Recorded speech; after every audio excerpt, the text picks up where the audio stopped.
malapit na sa Sampaloc. Sampaloc Lake. Oo. Ayos din nga naman rin ginawa ng mga tao din. Ano? Oo, tamo. Hindi lang pwede pang anuhan na rin. Baka yan ipagawa na pabrika. Mabaho. Kasali ang pabrika dyan. Gawa Kaya ng tapunan eh. Ginawa ay gawa ng labasan. Lagi kasi nagta-traffic doon. Kasi dyan may traffic lagi ito. Nakakatakot pati mga bata doon pagka sa ano, yung mga napasok na elementary. Oh, yun na yung plane eh. Yung mataas na yun. Yung Oh, yun na eh. Oo nga. Ala. So, tayo maninig ka, nasa Pilipinas pa tayo. Para kasi dati Frank Britt.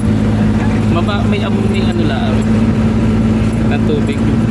Hindi natin ako nakadaan din eh. Na,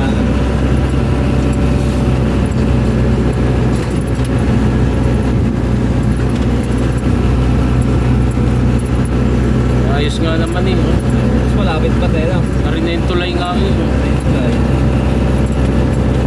Pagka pala may manghuli, pwede ka sa dito dumaan eh. Oo. Nakatago na. Pag uuwi, hindi ka dito pwede dumaan. Thank you po, let's go. Ayun, ipapasok ulit.